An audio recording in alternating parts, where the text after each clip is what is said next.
Montana Territory, winter of 1881. A mountain man named Silas Kane was walking his trapline through a blizzard when he heard something under the snow that should not have been there. A sound like a small animal dying. He knelt down. He dug with his bare hands. And what he uncovered changed the rest of his life. 7 small heads, 7 children. Buried up to their throats in the snow, left there to die by someone who meant for them to stay buried. Only one pair of eyes was still open. The oldest boy, 13 years old, used the last breath he thought he had to whisper 4 words. Save her first. Silas did not know who she was. He did not know who had done this. He did not know that before the storm broke, a woman would fall at his door carrying a secret that connected all of them. Stay with me. Welcome to our channel, where every week we tell the old stories of the American frontier, stories of cowboys and mountain men, of Western love forged in hard weather, of the fierce bond between mothers and children, and of the quiet mercy that passes between strangers when the world turns cold. This is the story of how one whispered sentence in a snowdrift saved 9 lives, and of the truth it taught a broken man and a broken woman about what family really means. Family is not the blood you are born into. Family is the people who choose to stay when the storm hits. If that truth is the one you need tonight, press the like button now so this story reaches another soul who needs it. Leave the word whisper in the comments so I know you are here with me. Share it with someone you love and subscribe to the channel so you never miss a story. Now, let us begin. The first thing Silas Kane heard that morning was not a voice. It was a sound like a small animal dying somewhere under the crust of the snow.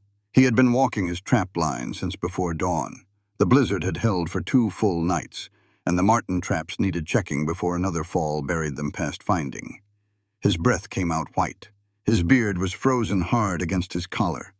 The sky above the Absaroka ridgeline was the color of old iron. He was 42 years old that winter. He had lived alone on the mountain for 14 of those years. He knew every draw, every windbreak, every frozen creek bed between his cabin and the town of Ridgeback, 40 miles down the valley. He knew the sound of an elk breaking brush, the sound of a catamount on a ledge, the sound of the wind turning on itself before a second storm. This sound was none of those. Silas stopped. He pulled his rifle off his shoulder and listened. It came again. Thin, broken, human. He followed it through the drifts, wading thigh-deep, cutting across a stand of lodgepole pine toward a clearing he knew well, a flat place where the wind scoured the snow into long ridges. When he came out of the trees, he stopped so hard that the breath went out of him. There were 7 heads in the snow. 7 small heads, set in a ragged line buried up to their throats. Their faces were turned up to the iron sky. Their lips were blue. Their eyes were closed, all but one. The biggest boy, the one on the end, had his eyes open. Silas went down on his knees in the drift. His rifle dropped beside him. He pulled his mitten off with his teeth and pressed his bare hand against the boy's cheek. The skin was cold as riverstone, but not yet the cold of the dead. The boy's eyes found his. His lips moved. No sound came out. Silas leaned down until his ear was almost against the boy's mouth. "Save her first," the boy whispered. "The little one. Save Clara first." Then his eyes rolled back, and he was gone under. Silas did not think. He did not pray. He had stopped praying 14 years ago, and had not picked it up since. He moved. He dug with his hands. The snow was packed hard around each small body, packed deliberately the way a man packs a grave. Whoever had put these children in the ground had meant for them to stay there. He uncovered the smallest one first, the way the boy had asked. She was a little girl, maybe 5 years old, so light in his arms she felt like a bundle of kindling wrapped in a wet shawl. Her hair was the color of corn silk. Her throat, when he lifted her, showed a ring of dark bruising that no blizzard had put there. Someone had tried to choke this child before they buried her. Silas carried her through the trees at a run. His cabin was half a mile through timber. He kicked the door open and laid her on his own bed and threw 3 logs on the fire without stopping to breathe. Then he turned and ran back into the snow. He made 7 trips. On the last trip, he carried the oldest boy, the one who had whispered. By then, the boy's breath was so faint, Silas had to hold his own and watch the boy's chest for a long count before he knew he was still bringing a living soul home. When all 7 lay in a row on the floor, and the bed of his one-room cabin, wrapped in every blanket and coat and hide he owned, Silas Kane stood in the middle of that cabin and did not know what to do. He had been an army surgeon once. He had pulled mini balls out of boys at Shiloh when the creek ran red. He had held the hand of his own wife while the fever took her, and after her, his daughter, not yet a year old. He had buried them both in the same grave and walked up the mountain and had not come down except for salt and shot and powder since. He had sworn that night, 14 years ago, with the frozen earth still on his hands, that he would never again stand over a dying child. He had kept that vow the way other men keep marriage vows. He had kept it ferociously. And now there were 7 children on his floor. He knelt by the smallest one, Clara. The boy had said Clara. Her pulse was there, barely. He put his ear to her chest and heard the wet rattle of pneumonia setting in. He was going to lose her. He was going to lose all 7 of them. He was going to have to dig 7 small graves in frozen ground with his own hands, and he did not think he would survive it. He stood up and went to the window, because he could not look at her face one more second without breaking. And through the blowing snow, 50 yards from his door, he saw a woman stumble out of the trees, clutching a bundle to her chest and fall face down in the drift. Silas Kane stood at that window a long time. He was a man who had buried everything. And now the sky was giving it all back to him at once, whether he wanted it or not. He went out into the snow a second time that morning. My name is Hannah Mercer. I was 34 years old the winter I fell in the snow outside a stranger's cabin in the Absaroka Mountains. I had not eaten in 2 days. I had a bundle tied to my chest containing my mother's Bible and a silver locket, and nothing else in the world that was mine. I want to tell you how I got there, because the shape of a life matters, and because I have learned that a woman is not a story that begins the day a man finds her. I was born in Boston. My father was a physician, a famous one, a man who wrote books that other doctors carried in their saddlebags. He trained me as his nurse from the time I was 14 years old. I could set a broken finger. I could bring down a fever. I could sit with a dying child and not look away. I wanted to be a doctor. In 1865, no school in this country would admit a woman to the study of medicine. My father told me he was sorry. I believed him. He was. When I was 20, a handsome man with a fever came into my father's clinic. His name was Caleb Mercer. He had bright eyes and a quick laugh, and he told me I was the finest thing he had ever seen. My father did not trust him. I married him anyway. My father did not come to the wedding. I learned in the 14 years that followed that a man who smiles often is not the same thing as a man who is kind. Caleb Mercer was a bounty hunter. He drank. When he drank, he found reasons. The first child I lost because he pushed me down a flight of stairs in Denver and told the doctor I had fallen. The second child I lost the same way.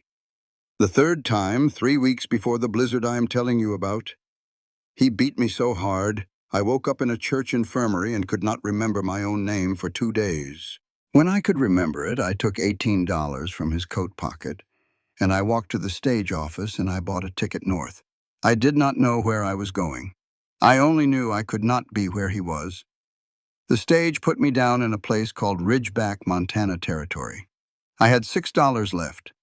I asked the woman at the boarding house if there was work. She looked at my face, which was still yellow with the healing of bruises, and she told me gently that there was not. A trapper told me there was a widow in a cabin up the mountain who took in boarders some winters. I do not know if he was lying or only mistaken. I set out on foot because I had no money for a horse. I walked for a day and a half.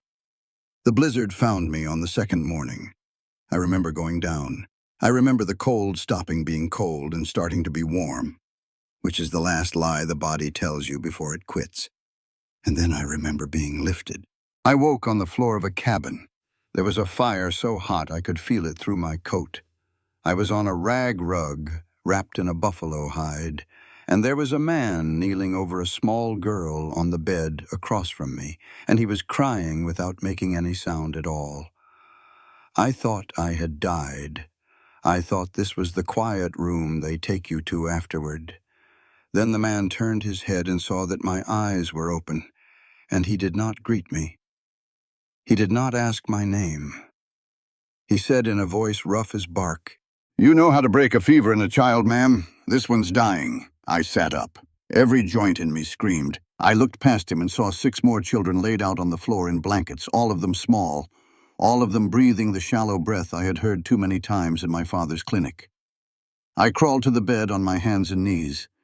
I put my hand on the little girl's forehead. I knew, the way my hands have always known, that she was ours from the end. I said, "I need hot water, I need salt, I need any dry mustard you have, and I need you to do exactly what I tell you to do." He said, "Yes, ma'am." He did not ask who I was. He got up and did it. We worked on that child until the sun went down. I boiled mustard poultices and laid them on her small chest and took them off and laid fresh ones. I dripped warm broth between her lips, 1 drop at a time. He held her upright when she could not hold herself up. His hands were enormous, scarred, steady. I had never seen a man's hands that steady. Some time after dark, her breath changed. It deepened. The wet rattle in it loosened. I looked up at the man across the bed and I said, "She will live through tonight." He closed his eyes. He did not say anything. A tear ran down into his beard, and I looked away from it because I understood without being told that this was a man who did not weep in front of living people. Later, when all 7 children were warm and breathing easier and the oldest boy had woken long enough to drink a cup of broth and fall back asleep, the man and I sat across from each other at his plank table. He said, "My name is Silas Kane." I said, "Hannah Mercer." He said, "I am obliged to you, Mrs. Mercer. I could not have kept that child alive alone." I said, "What are your children's names? I want to know them in case tonight turns on us again." He looked at me a long moment. Then he said, quiet, "They are not mine. I found them this morning buried up to their necks in the snow in a clearing a mile north of here. Somebody put them there on purpose. The oldest boy told me before he went under that somebody is hunting them." I put my cup down on the table. My hand was not steady. Silas Kane said, "I do not know what to do with 7 children, Mrs. Mercer. I know what to do with weather, and I know what to do with meat, and I know what to do with a wound. I do not know what to do with children. I was hoping to God that you did." I looked at the 7 small shapes sleeping in his firelight. I thought about the stage ticket in my pocket, and the $18 I no longer had, and the man in Denver who would come looking for me the moment spring broke the roads. I said, "I will stay until the storm passes, Mr. Kane. We will talk about what comes after when it comes." He nodded once. He said, "Thank you, ma'am." That was the first night. Outside, the wind was rising again. The storm, I understood later, was only beginning. We made our arrangement the next morning over coffee so black it curled the tongue. Silas Kane sat across the plank table with both hands wrapped around his tin cup, and he said, "I am a plain man, Mrs. Mercer. I will speak plain. I do not know how long this weather will hold. Could be a week, could be 2 months. I have flour enough for 1 man through the spring. With 9 mouths, we will be hungry by March, unless I hunt hard and you stretch things far." I said, "I can stretch things far." He said, "I will pay you in pelts when the weather breaks. Beaver and marten. Enough to take you anywhere a woman alone wants to go. I will ask you no questions about where that is. You may ask me none about why I live alone on this mountain." I said, "Agreed. But I have one condition." He looked up. I said, "You will not raise a hand to any of these children. No matter what they do, no matter how afraid or how tired you are, if you cannot promise me that, I will take my chances in the snow." He looked at me a long time. I watched his eyes, and I saw that he understood the whole of what I was saying without my saying any of it. He said, "Mrs. Mercer, I have not raised a hand to another living soul outside of war in 14 years. I am not about to start with a child. You have my word." I believed him. I do not know why. I had spent 14 years not believing men, but I believed Silas Kane. The children woke that morning one by one. The oldest boy woke first. He was 13, tall for his age, with his mother's dark hair and a jaw already hardening into a man's. His name was Eli. He sat up on the rag rug and looked around the cabin with the quickest, most careful eyes I have ever seen in a child. And I understood at once that this boy had been the man of his family for some time. He said, "You saved all of us," Silas said. "The lady here saved Clara. I just carried you in out of the snow." Eli looked at me. Then he looked at Silas. Then he said, "My thanks to both of you. We will not be a burden. I can work." He was 13 years old, and he said it like a man signing a contract. The others woke in order of age. A girl of 11 with huge gray eyes and a face that did not move. She did not speak at all. Silas told me later her name was Ruth, and that Eli had said she had not spoken since the night their parents died. A boy of 9 with a wheeze in his chest that I did not like the sound of, named Josiah. A bright, sharp-tongued girl of 8 called Mary Beth, and her shadow, a boy of 7 called Thomas, who would not let go of her sleeve. Clara, 5, still feverish but breathing, and the baby, Noah, who was 4 and who woke last of all, and who took one look around the cabin and began to cry for his mother, who was not there and was not coming. It was Ruth, the mute girl, who picked him up. She carried him to the fire and rocked him against her shoulder without a sound, and she did not put him down again for 3 days. That first week is the week I remember most clearly of any week in my life. We made the cabin into a living thing. Silas built a sleeping loft under the roof in 2 days, working by lantern at night after the children slept. He carved 7 pairs of small moccasins from a stack of tanned deer hide he had been saving, 1 pair each evening, and in the morning there would be a new pair by the hearth with no word said about it. He hunted in the coldest blue dawns and came back with rabbits, with a mule deer, once with an elk he had dragged 2 miles on a travois he built from pine poles. He never complained. He never raised his voice. He moved through that cabin like a man moving through a church. I did what my hands knew. I boiled and salted and stretched. I turned 1 rabbit into stew for 9. I made a cough syrup for Josiah from wild cherry bark Silas brought me. I taught Mary Beth and Thomas their letters by writing in the ash of the hearth because there was no paper. I rebraided Ruth's hair every morning, and every morning she let me, and every morning she did not speak. On the 4th night, Clara stopped breathing. I had been checking her every hour. I had fallen asleep in the chair next to the bed for the first time in 3 days. I woke because the cabin was too quiet. I put my ear to her chest. There was nothing there. I said, "Silas." He was across the room in 3 strides. He put his huge hand flat on that child's small chest, and he pressed down, and he breathed into her mouth, and he pressed down again. He did this for what my memory insists was an hour and what was probably 90 seconds. Clara gasped. Her small body arched. She began to cry, thin and weak, but she cried. Silas Kane sat back on his heels on the cabin floor, and he put his face in his hands, and he broke. He did not make a sound. His shoulders shook. I reached across the bed, and I put my hand on his back, between his shoulder blades, where his flannel shirt was damp with effort, and I left it there. I did not speak. I did not ask. I only kept my hand on him, because I understood that a man in that condition does not need a question. He needs another human soul to confirm that he is not alone in the room. I heard him whisper a name into his hands. He said, "Sarah." I did not ask who Sarah was. I understood. After a long time, he lifted his head. His eyes were wet, but his voice was level. He said, "Thank you, ma'am." I said, "Silas, my name is Hannah. You will use it in this cabin." He nodded. He said, "Hannah." That was the first time he said it. I remember the shape of it in his mouth, The next morning, Josiah, the 9-year-old with the wheeze, announced at breakfast with tremendous seriousness, "I have decided. Mr. Silas is the bear. Mrs. Hannah is the deer. We are going to live in the bear and deer den forever." Mary Beth said, "You cannot have a bear and a deer in the same den. The bear would eat the deer." Josiah said, "Not this bear." Thomas said, "Not this deer either. This deer has a knife." And the whole cabin laughed. Silas laughed. It was a rusted, unpracticed sound, like a hinge being worked after years in the weather, but it was laughter. Clara, on the bed, opened her eyes and smiled at the ceiling. And I believe in my heart that is the moment she decided to live. I learned something those first weeks that I had not known in 14 years of marriage.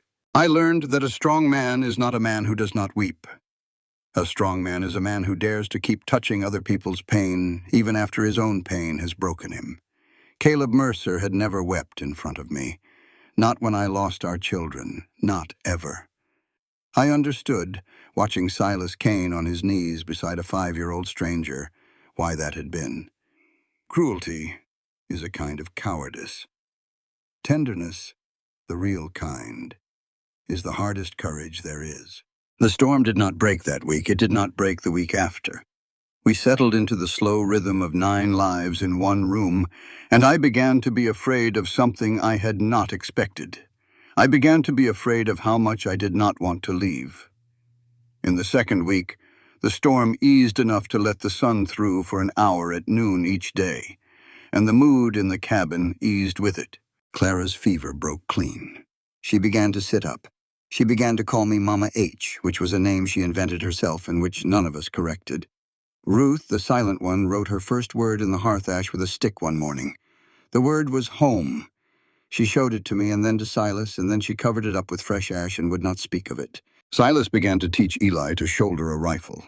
He did not let the boy fire it yet, only hold it, feel the weight, understand the parts. Eli took this instruction like a boy taking communion. One evening at the end of that second week, I made a stew of venison and wild onion and the last of the carrots Silas had stored in the root cellar, and I baked a pan of biscuits in the Dutch oven on the hearth. 9 of us sat down to eat at the plank table, Silas at one end, me at the other, 7 small heads between. Silas looked at me across the candle. He said in a voice I had not heard him use before, "Hannah, you cook better than my mother did." And my mother was a proud cook. Mary Beth, at my left, whispered to Thomas very loudly, "They are going to get married." Thomas whispered back even more loudly, "I already figured." Silas went red to the tops of his ears. I did not know where to look. Clara, from my lap, patted my cheek and said, "Mama H is pretty." It was the happiest evening of my adult life. I tell you that plainly. The rest of my life, every warm evening I have ever had, I have measured against that one. That is why what came next cut the way it did. After the children were asleep in the loft, Eli did not climb up with them. He stood by the hearth with his hands in his pockets, and he said, "Mr. Silas, I need to speak with you alone, outside." Silas looked at him. He said, "You can speak in front of Hannah, son." Eli said, "No, sir, not this, not yet." Silas got his coat. The 2 of them went out to the horse shed, and I stood at the window and watched the lantern light move across the snow, and I knew that the good evening had ended. Silas told me about it later that night, after Eli had finally climbed up to the loft and fallen asleep. He sat down heavy in the chair across from me, and he laid a small book on the table between us. It was a leather-bound journal. The leather was cracked. The pages were water-stained. The writing was a woman's. Silas said, "Eli has been carrying this inside his shirt since the day we found them. He pulled it out of their mother's hands after she died. He has not let a soul see it. He has decided tonight to let me see it. I want you to read it too." I read it. The woman's name was Rebecca Hale. She had been the children's mother. Clara and Noah were her own blood. The other 5 had been taken from a Chicago orphan asylum called St. Agnes, where a man at the gate had charged the Hales $40 per child. Rebecca had believed her husband Jacob meant to raise these children as his own in Montana Territory. She discovered too late that Jacob had been paid to deliver them to a wealthy man in Butte, a man who wanted them not as sons and daughters, but as cheap labor in his silver mines. Rebecca had run. She had taken all 7 and run east toward the mountains, in a wagon, in the beginning of winter, because she had not known what else to do. Her husband had come after her.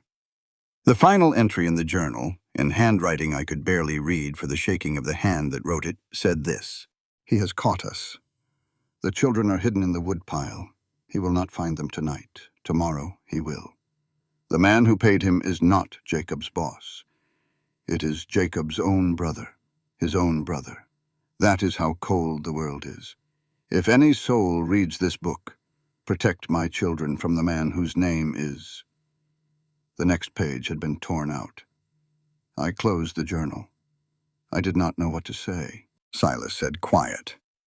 7 children, and a man out there somewhere who paid their own uncle to deliver them into a mine. I said, Silas, he may still be out there. Silas said, he is still out there. Eli told me. Eli saw the man's face once at the orphan asylum. Eli would know him again.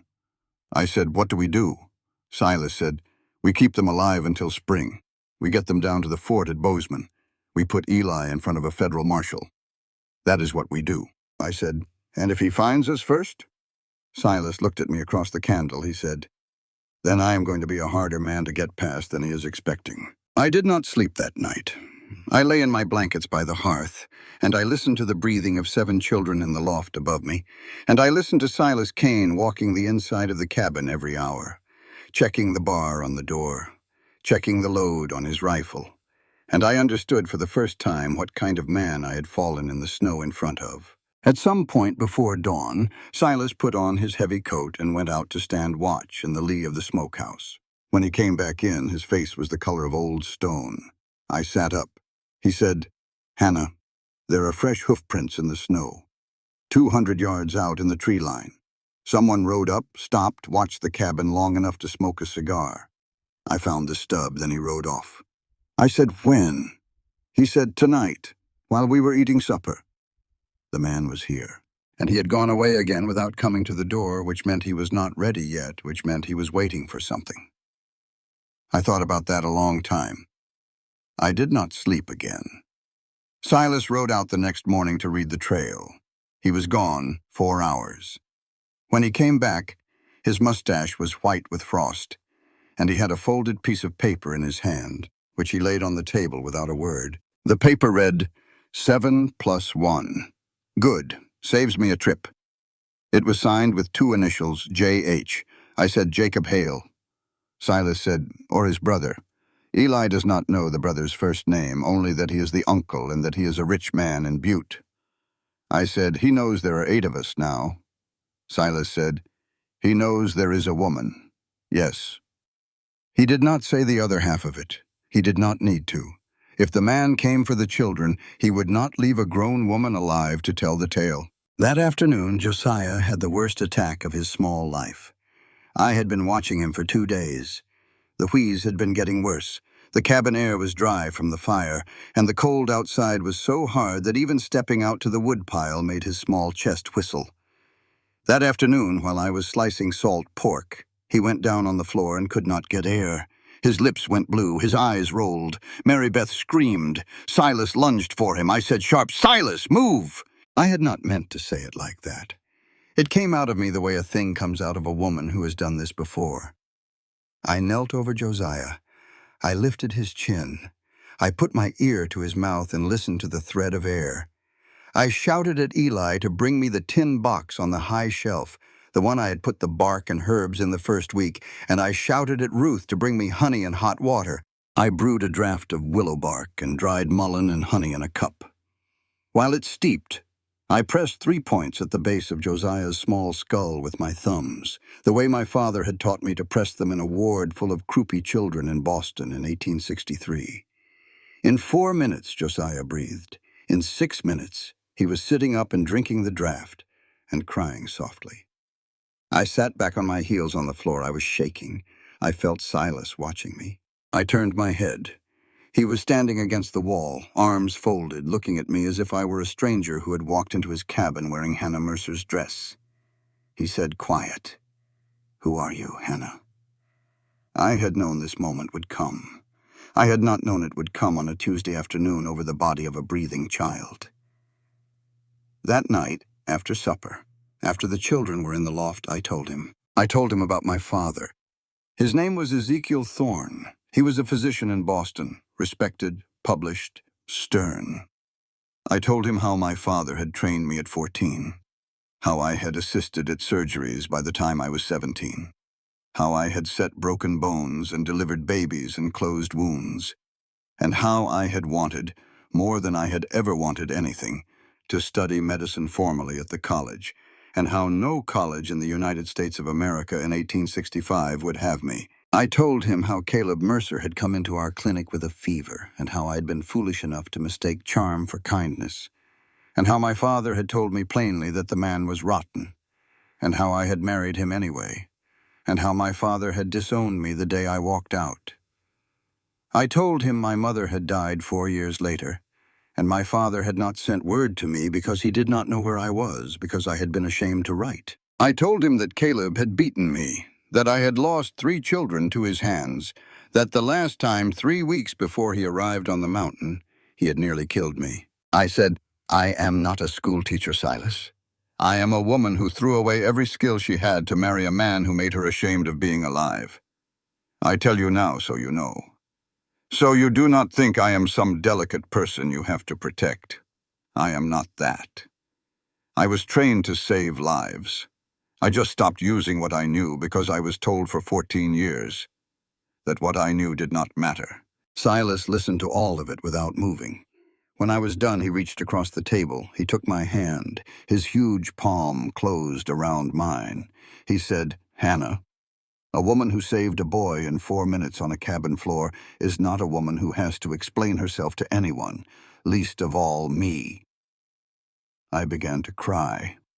I had not cried in front of a living person in 14 years. I had not allowed myself to. Caleb had broken me of the habit in the first year of our marriage. I cried for a long time. Silas did not let go of my hand. Later, after I had stopped, I climbed up into the loft to check on the children. 6 of them were asleep. Ruth was not. She was sitting up in her blanket, her huge gray eyes open, staring at the roof beams. She reached out her arms to me. I climbed in beside her and held her. And Ruth, the silent girl, the girl who had not spoken since her parents died, put her mouth against my collarbone, and she whispered one word so soft I almost missed it. She said, Mama.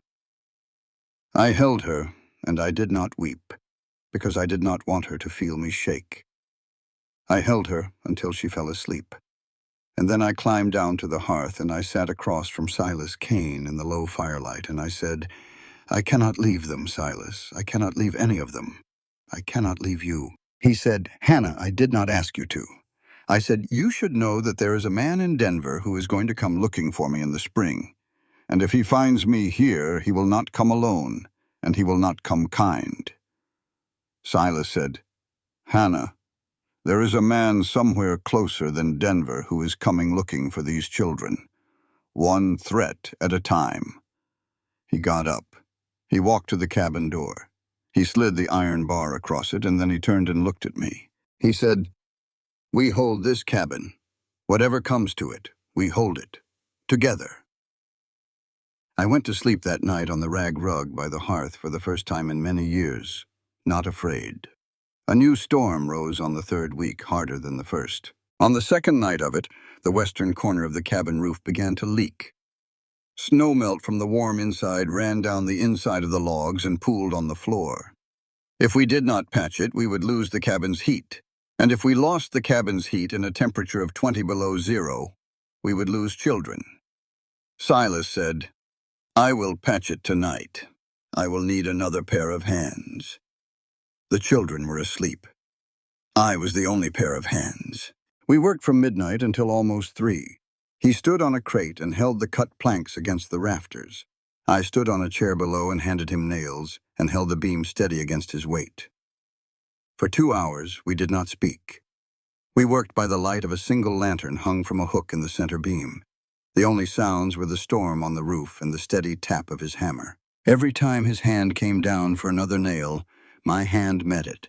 Every time I felt him pause for half a second. Every time I did too. When the last board was set, he stepped down off the crate. He stood in front of me in the lantern light. He was so close I could feel the cold coming off his coat. He said, "Coffee." I nodded. He brewed it. We sat at the plank table across from each other. The fire had burned low. The lantern threw our shadows up onto the log walls like two giants keeping watch. Silas looked at my hands where they rested on the table. He looked at the small scars. He looked at the little finger of my left hand, which was crooked because it had been broken once and had never been set. He reached across the table. He laid his long rifle down between us, flat on the planks. He said, "Hannah, the man who broke that finger. If he ever crosses this mountain, I do not intend to ask him a single question first." I looked at the rifle. I looked at Silas Kane. I put my hand over his. His hand was enormous. Mine almost disappeared in it. His hand was trembling. I had not seen it tremble before. I said, "Silas, I do not need you to kill a man for me. I need you to stay alive. That is what I need. That is the only thing." We sat like that for a long time. Neither of us moved. That was the first tender thing that passed between us. There was no kiss. There was only a rifle laid down like a promise, and one hand resting on top of another in the last hour of a storm. I tell you this plainly because I have lived long enough to know that the world thinks intimacy begins with a kiss. It does not. It begins when two broken people decide to stop pretending to each other that they are not broken. Everything after that is only weather. The next morning, Eli asked Silas a question I will never forget. He asked it at the woodpile where the two of them were splitting kindling.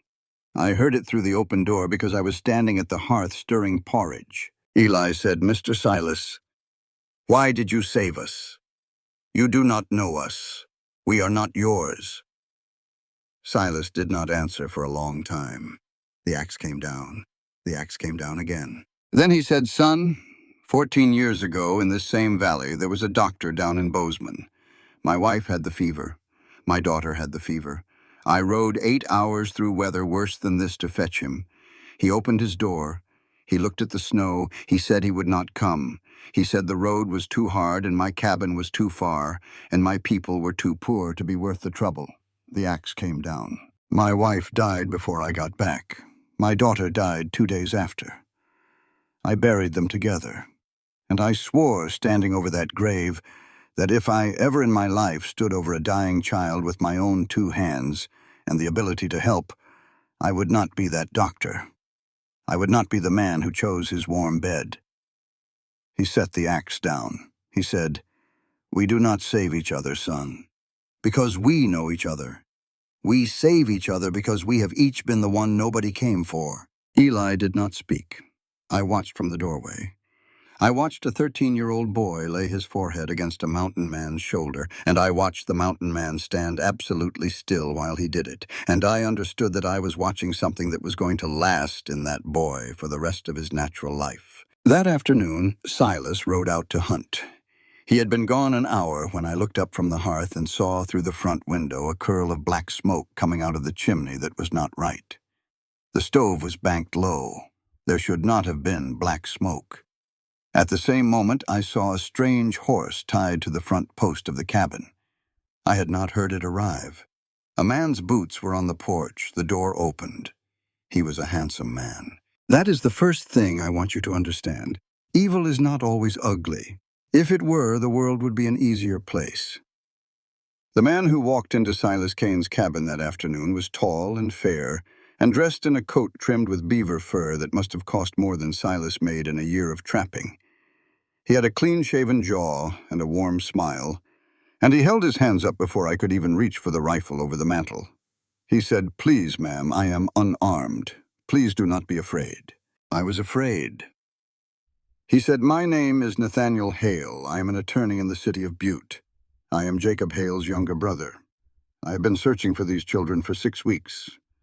I was told in Ridgeback that a mountain man named Kane had been seen carrying a small child through a blizzard. I rode up on the chance. At that moment, the children came down from the loft, drawn by the sound of a strange voice. Clara saw him first. She froze on the ladder. Then her small face broke into delight, and she cried out, "Uncle Nate! Uncle Nate!" She flung herself at him. He caught her. He lifted her in the air. He buried his face in her hair. And when he turned his face toward me, I saw that his eyes were wet. He said, "Oh, God. Oh, thank God. Clara. Oh, thank God." Noah clung to his leg. Mary Beth came slowly down the ladder, watching, not yet convinced. Thomas followed her. Josiah hung back. Ruth did not come down at all. Eli did not come down. Silas came back an hour later. He was carrying a mule deer on a travois. He came in the door with snow on his beard and saw Nathaniel Hale sitting at the plank table with Clara in his lap, and he reached for his rifle. Nathaniel lifted his hands again very slowly. He said, "Mr. Kane, my name is Nathaniel Hale. These are my brother's children. I owe you more than I can ever repay." He had papers. He laid them out on the table. A birth record for Clara. A birth record for Noah. An adoption document for the other 5, signed by Jacob and Rebecca Hale, witnessed and notarized in Cook County, Illinois. A letter from a judge in Butte acknowledging Nathaniel Hale as the next of kin in the event of his brother's death. He said, "My brother and his wife. Are they?" I said, "Yes, the children told Silas, both of them." He lowered his head over Clara's hair. His shoulders shook. He said, "My wife and I have no children of our own. 20 years of marriage. 20 years. I mean to take all 7, Mr. Kane, not only my blood, all 7. My wife has been praying for a child for so long she has stopped saying it out loud. I will give these children a house with 6 bedrooms and a school 2 blocks away, and a Christmas tree every year of their lives. I swear it to you on my mother's grave." I looked at Silas. Silas looked at me. It was, I thought, the answer to every prayer none of us had been able to say aloud. I made coffee. Nathaniel Hale took his coffee with 2 sugars. He told us between sips about his wife Margaret, about their house on a hill above the Butte Silver Works, about the school, about the doctor he would engage for Josiah's lungs, about the tutor he would engage for Ruth. He was articulate and gentle, and he said all the right things. At one point, he pulled a silver pocket watch out of his vest to check the time. He clicked it open, glanced at it, clicked it shut, and slipped it back into his vest. I did not think anything of it. Clara fell asleep in his lap. Noah fell asleep at his feet. Mary Beth and Thomas asked him 100 questions about the house in Butte. He answered each one patiently. Josiah warmed to him slowly. Only Ruth would not come near him. She stayed in the loft, and only Eli stayed in the corner by the door, watching, not speaking, his hand resting on the small sheath knife Silas had given him a week before. That night, Nathaniel slept in the good chair by the hearth. Silas had offered him the bed. He would not take it. Silas and I lay on our separate blankets on the cabin floor. The children were in the loft. The stove ticked as it cooled. The wind outside had finally died. I whispered across the 6 feet between us, "Silas, is it true?" He whispered back, "It looks true." I said, "Why do I feel sick?" He said, "Because you are not a fool, Hannah. Go to sleep. We will think in the morning." I did not go to sleep. I lay there a long time. Sometime after midnight, a small figure crept down the loft ladder. I thought at first it was one of the younger ones, kneading the chamber pot. Then I saw it was Eli. He was barefoot. He carried his mother's journal in one hand. He crossed the floor silently. He did not go to his own blanket. He came to Silas. He put his small hand on Silas's shoulder, and he shook him awake. He put a finger to his own lips. He pressed the journal into Silas's hands, and he pointed at a page I had not read. Silas read by the dim light of the coals. I crept over. I read over his shoulder. The page said this: "It was Nathaniel who introduced us to the man in Butte. Nathaniel who carried the money. Nathaniel who said it was a charity house. Jacob trusted him. Jacob trusted his own brother. I did not. I never did. Nathaniel took a commission of $10 on each child. I watched him count it. Silas looked up. His face was absolutely still. Eli whispered, "The night they took us out of St. Agnes. The man who stood at the gate and counted the money, it was him. I would know him anywhere. I would know his silver watch anywhere." Silas closed the journal. He looked across the cabin at Nathaniel Hale asleep in the good chair by the fire. He looked at me. He whispered, "Hannah, there are 3 men camped 2 miles down the ridge. I saw a thread of smoke this afternoon and I thought it was a trapper. It was not a trapper. He did not come alone." I whispered, "What do we do?" Silas whispered, "We cannot run. 7 children in this weather. We would lose 2 by morning." I whispered, "Then we do not run."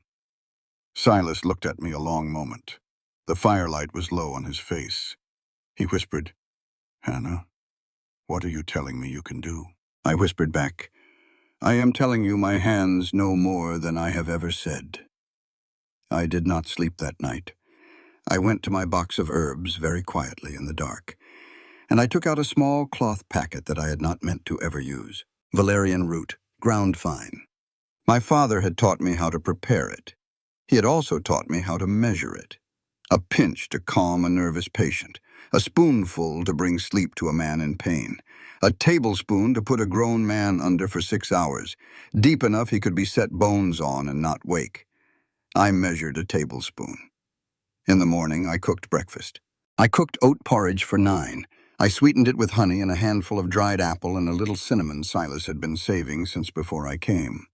I served the children first, and then myself, and then Silas, and then I carried a warm bowl to the good chair by the hearth, where Nathaniel Hale was just waking, rubbing his eyes.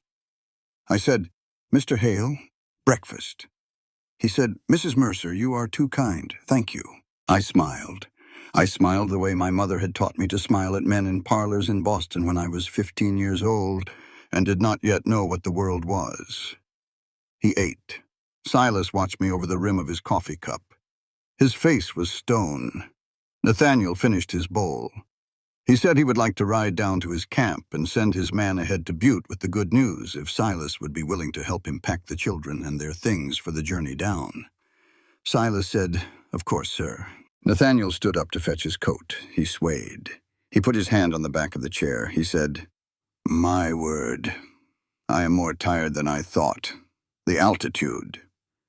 He sat back down. Within 5 minutes, his chin was on his chest.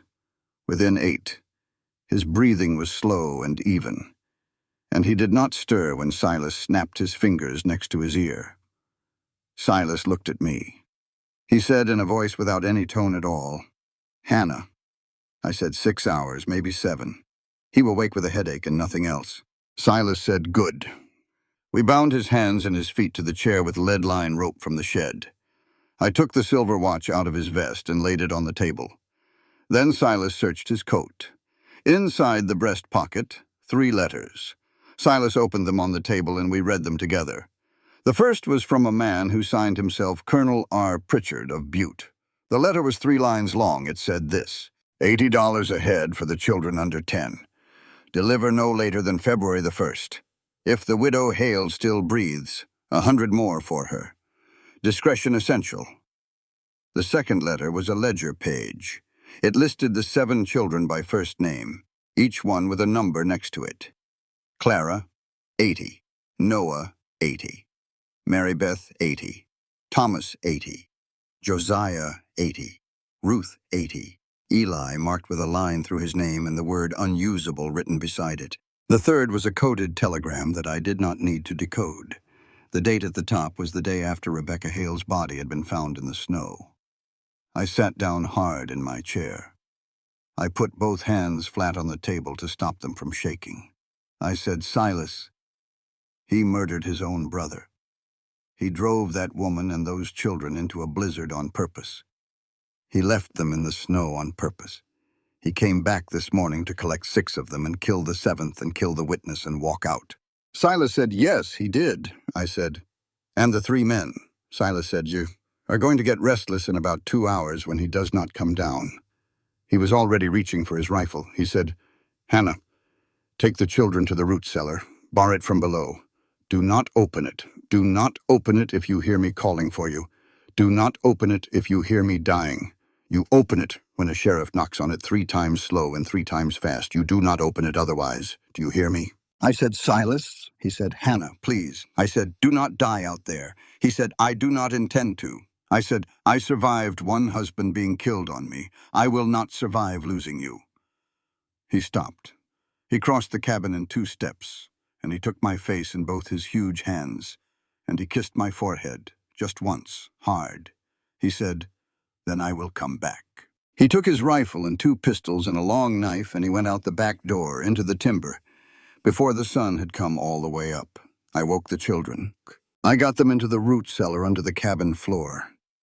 It was cold down there, and it smelled of old turnips and damp earth and pine, and there was room for them to sit pressed against each other if they did not move much. I handed Clara down to Ruth. I handed Noah down to Eli. I gave them a full canteen of water and 3 loaves of bread and a blanket for each of them. Eli said, Mrs. Hannah, give me the pistol. He was 13. I said, no, Eli. He said, Mrs. Hannah, give me the pistol. I am the man in this cellar, please. I looked at him. I thought of Silas saying, we save each other because we have each been the one nobody came for. I gave him the pistol. I showed him how to cock it. I showed him where the safety was. I said, only if someone comes down who is not me, and who is not Silas, and who is not a sheriff. Only then. Do you understand? He said, yes, ma'am. I closed the hatch on them. I covered it with the rag rug. I set the plank table over the rag rug. I set Nathaniel Hale's sleeping body in his chair over the whole thing, and then I sat down across from him with a shotgun in my lap, and I waited. I heard the rifle shots about an hour later, 2 of them, close together from the north ridge. Then a long silence. Then one more very far off, then silence again. I sat with that shotgun across my knees for what my body insists was 4 hours and what was probably 40 minutes. Then the cabin door opened. It was not Silas. Nathaniel Hale had come too. I had not noticed. I had been listening so hard to the woods that I had stopped watching the chair. The ropes on his hands were cut. There was a small blade on the floor at his feet.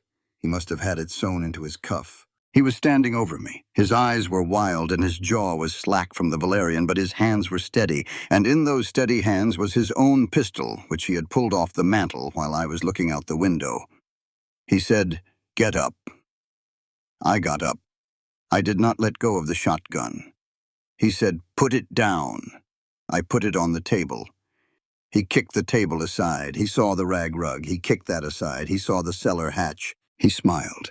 It was the first real smile I had seen on his face since he walked into the cabin. He stood on the hatch. He cocked his pistol. He pointed it down at the wood. He said, Mrs. Mercer, I can fire through this hatch 6 times. I will kill 1 child per shot. You are going to choose which child goes first. I did not speak. He said, you have 5 seconds. And then the hatch flew up from underneath him. Ruth. Ruth came up out of that cellar with both small hands against the hatch, and she knocked Nathaniel Hale off balance so hard he stumbled backward into the table.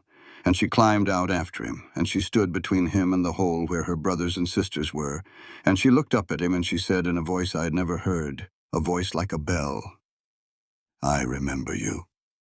It was the second sentence of her life. Nathaniel Hale stared at her. And in the 1 second that he stared at her, the back door of the cabin opened behind him, and Silas Kane came through it. He was bleeding from a wound in his shoulder. There was blood on his rifle stock. There was a blade in his hand. Nathaniel Hale turned. They went down together. I will not describe what happened on the floor of that cabin. I will tell you only that when it was finished, there was a knife in Nathaniel Hale's thigh, high up, and the blood pumping out of him was bright and fast, and Silas Kane was on his knees beside him, and I was already moving for my medical kit. Silas said, Hannah, let him bleed. I said, I cannot. He said, he was going to kill every one of them. He deserves to bleed. I said, I know what he deserves. I knelt down next to Nathaniel Hale. I cut his trouser leg open. I set a tourniquet above the wound. I pressed the pad of my thumb down hard over the bleed and I stopped it. Silas watched me. I said without looking up, "Silas, I do not want Ruth to remember me as a woman who let a man bleed out on her floor. Even this man. I want her to remember me as the woman who chose differently. That is all." Silas did not speak. I looked up. His eyes were wet. He said, "Hannah Mercer, I do not deserve you." I said, "Silas Kane, go and call the sheriff." The sheriff from Ridgeback came the next morning. Eli had done it. Eli, while Nathaniel had been asleep in the chair, had slipped out the back door and loosed Nathaniel Hale's horse from the front post, and had tied to its bridle a piece of paper on which he had written, in a 13-year-old's careful hand, "7 children at Silas Kane cabin. Man hunting them is Nathaniel Hale, Butte attorney. Send sheriff." He had slapped the horse on the flank and sent it down the mountain. He had not told any of us. The horse had walked itself into the livery in Ridgeback at sundown. The stable boy had found the note. The sheriff had ridden up through the night with 4 deputies. They took Nathaniel Hale away alive. He would stand trial in Helena in the spring. They took the 3 bodies in the draw. They took the letters and the journal and the silver watch and the ledger as evidence. They would ride on to Butte within the week to call on Colonel R. Pritchard. Before the sheriff left, he took off his hat to me and to Silas. He said, "Mr. Kane, Mrs. Mercer, the territory owes you a debt. What the Hale children owe you, I cannot put a number on." I did not know what to say. Silas said, "Sheriff, they owe us nothing. They gave us a family. That is a square deal." When they were gone, when the last hoofbeat had faded down the ridge, we stood in the doorway of the cabin, the 2 of us, with 7 small heads around our knees, and we watched the sun come up clean over the Absaroka Range for the first time in a month. The storm had broken. That evening, when the children were all asleep in the loft, Silas and I sat at the plank table with the lantern between us, and I did a thing I had not done. I took the silver locket from around my neck. I clicked it open. I laid it on the table between us. I said, "This is my father, Ezekiel Thorne." Silas looked at the small tintype of the thin, stern, elderly man inside the locket. He did not speak for a full minute. Then he stood up. He walked to the shelf above his bed. He reached behind the Bible he no longer read and pulled out a book I had not noticed before. It was bound in brown cloth, cracked along the spine. The title on the front, in gilt letters worn almost away, was A Field Manual for the Surgeon in Camp and Hospital, by Ezekiel Thorne, M.D., Boston, 1862. He laid it on the table next to the locket. He said, "Hannah, your father wrote the book that taught me how to save 47 men's lives in the war. Your father is the reason I knew how to pump Clara's chest the night she stopped breathing. Your father's words have been on this shelf on this mountain for 14 years. He opened the book to the flyleaf, in faded brown ink in a careful hand. To whoever reads this, may your hands learn to save more than they lose. E. Thorne, Boston, March, 1862. I put both hands over my mouth. I did not trust my voice. Silas said quiet, "Hannah, the night I found those children in the snow, I thought the Lord was punishing me, adding young ones to my hands so I could lose them all over again. I thought my life was a joke being told at my expense." He took my hand across the table. He said, "I was wrong. He was not punishing me. He was giving back what I had buried, every piece of it, including you." I could not speak. He said, "Your father saved my life, Hannah, 19 years before I laid eyes on you, and I did not know it, and you did not know it. But God knew it. God has been a long time putting this cabin together." I put my face in my free hand, and I cried. Silas Kane got up out of his chair and came around the table, and he knelt beside me on the cabin floor. And he put his arms around me, and he held me. And it was the first time a man had held me without wanting anything in return in more than 14 years. It was the first time a man had held him without wanting anything in return in more than 14 years either. And somewhere in the loft above us, a child turned in her sleep and sighed, and another one mumbled a word that was not a word, and a third one kicked the blanket off, and the cabin was full of the small, steady breathing of 7 children who were warm, who were fed, who were alive, and who were going to be alive in the morning. We were married in the spring. On the first day, the wildflowers came up in the south meadow. The minister rode up from Ridgeback. He was a thin, kind old man who had ridden circuits in the territory for 30 years and had married more people in more snowstorms and creek beds than he could count. He said he had never married a couple with 7 children already standing at the altar, and that he considered it a privilege. There were no guests, there was no feast.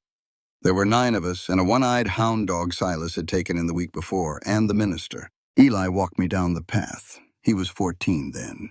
He had grown 2 inches over the winter. He was serious and straight-backed, and he held my elbow the way a man holds something precious. Ruth carried the ring. It was a plain silver band Silas had traded 2 beaver pelts for in Ridgeback. When the minister asked Silas if he took me to be his wife, Silas said, "I do." Ruth, in the small silence after, said, clear as morning water, "I do too."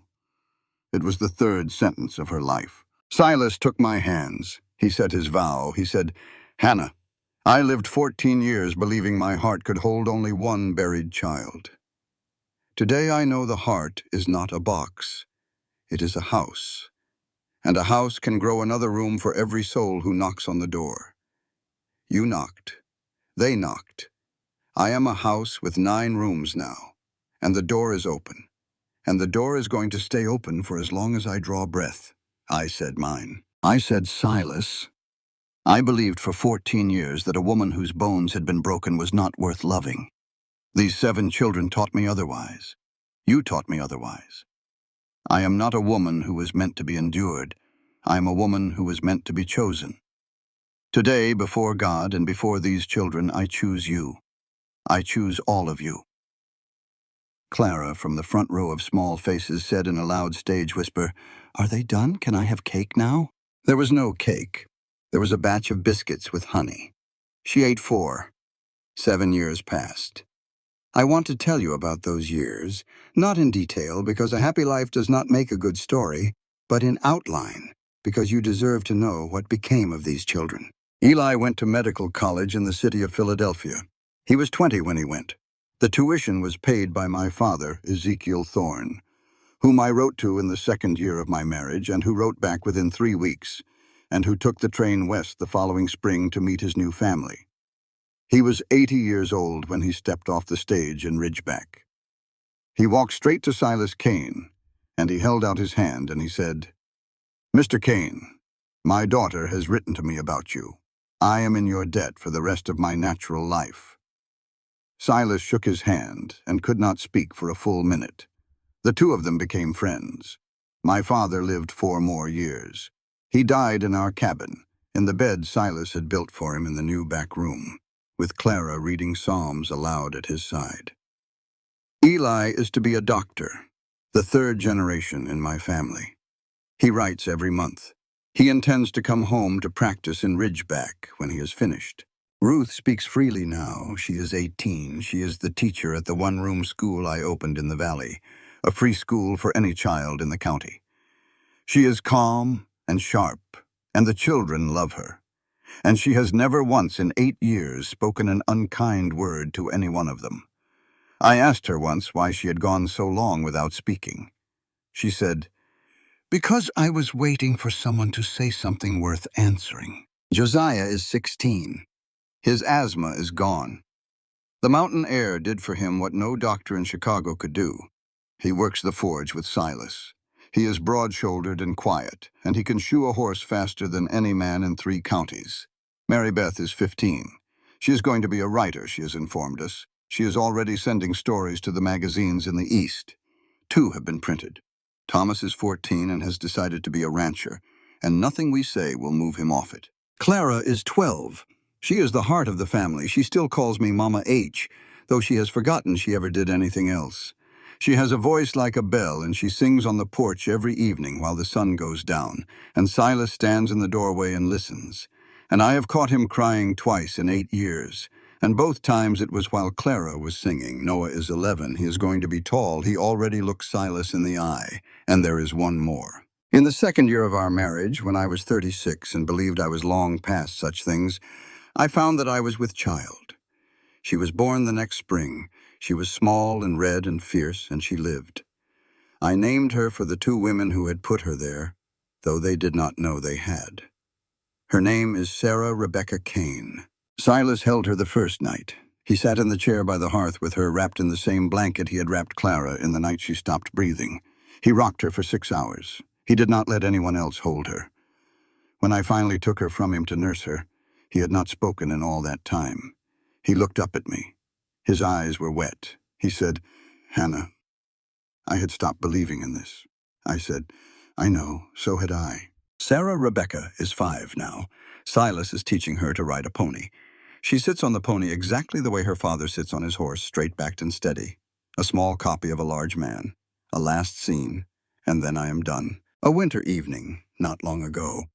I was standing at the door of the cabin, which is not the same cabin anymore because Silas has built onto it 3 times, but which is still the same place, still the same hearth, still the same boards where 7 small bodies once lay wrapped in blankets. Outside, in the last of the light, Silas was walking Sarah Rebecca's pony in a slow circle in the south meadow.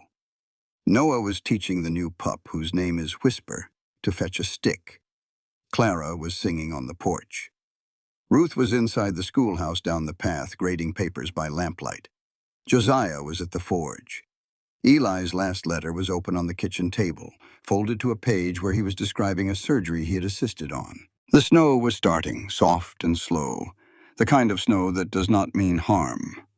I stood at that door, and I thought of the night a 13-year-old boy had whispered "Save her first" with the last breath he thought he had, and how that one whispered sentence had reached up through the snow and pulled 9 people out of the cold. I thought of something else, too. I thought that the boy had not known, when he whispered it, who her would turn out to be.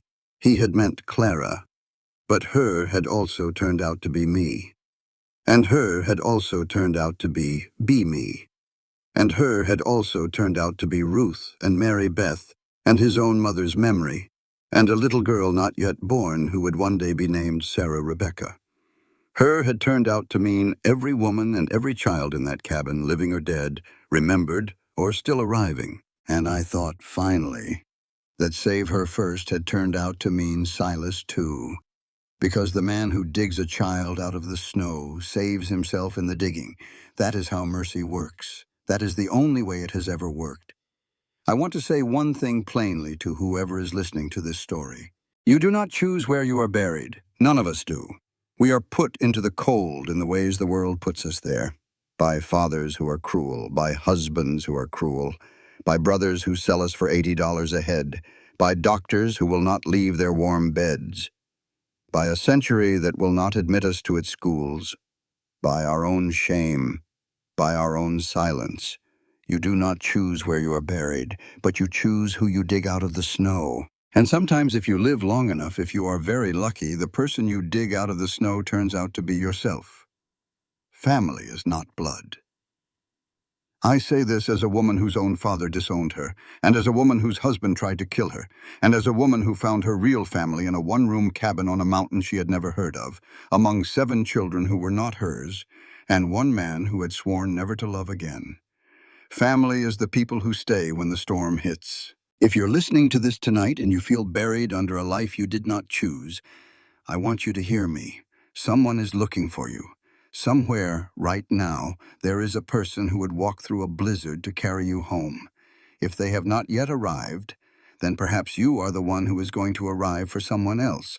Perhaps that is your work in this life. Perhaps that is why you have survived the things you have survived, not so that you can be rescued, so that you can rescue. The greatest love is not the love that is given to you. It is the love you choose to give, even when the world never taught you how. Silas and I are old now. Our hair is gray. Our children are grown, all but the youngest.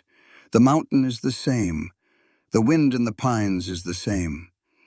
The stars over the Absaroka on a clear winter night are the same stars that looked down the morning Silas Kane knelt in a drift and heard a boy whisper into the cold, "Save her first."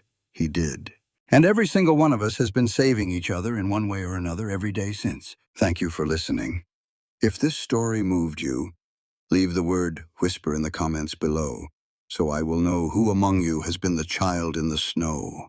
And who has been the one who stopped in the woods to dig? If you believe a chosen family can be stronger than a family of blood, press the like button. Share this story with someone tonight who needs to hear that they are worth being dug out of the snow. And subscribe to this channel so you do not miss next week's story about a widow in Texas who finds a 20-year-old letter sewn into the lining of her late husband's coat. The story you are about to read is entirely fictional. While it may draw inspiration from universal human experiences, it does not depict real people or actual events. Any perceived parallels are coincidental and should not be interpreted as deliberate representations. There is an old truth. The frontier taught anyone who lived long enough to learn it. A man does not choose the weather he is born into. A woman does not choose the hands that break her. A child does not choose the grave that a stranger digs for him in the snow. We are put into the cold in 1,000 ways we did not ask for. By fathers who turn their backs.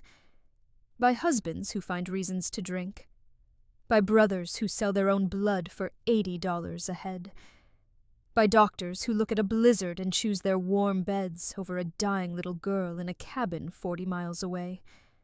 By a century that will not let a brilliant woman study the medicine her own father taught her.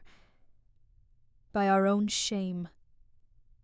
By our own silence. You do not choose where you are buried, but you do choose, every single day of your life, whom you walk past and whom you stop to dig out. That is the whole meaning of this story. Silas Kane was a man who had stopped praying 14 years before the morning he heard a sound in the snow. He had buried his wife and his infant daughter in the same grave, and he had buried his own heart with them, and he had climbed a mountain to keep the world from ever asking him to love another living soul again. Hannah Mercer was a woman who had been taught, by the slow, grinding cruelty of a man who claimed to love her, that she was not worth being chosen. And 7 children, children not of her body, and not of his, were buried to their throats in a drift by a man who believed their small lives were cheaper than the silver coming out of a mine in Butte.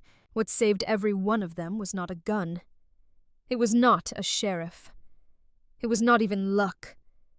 It was one 13-year-old boy who used the last breath he thought he had to whisper 4 words into a stranger's ear. Save her first. It was one mountain man who knelt down and dug. It was one broken woman who walked out of a blizzard and placed her hand on the back of a weeping stranger because she understood, without being told, that he needed another human soul to confirm he was not alone in the room. That is how mercy works. That is the only way it has ever worked. Family is not the blood you are born into. Family is the people who stay when the storm hits. A strong man is not a man who does not weep. He is a man who dares to keep touching other people's pain after his own has broken him. The greatest love is not the love that is given to you. It is the love you choose to give, even when the world never taught you how. If you are listening tonight and you feel buried under a life you did not choose, hear me. Someone is looking for you, and if they have not yet arrived, perhaps you are the one who is going to arrive for someone else. That is why you are still here.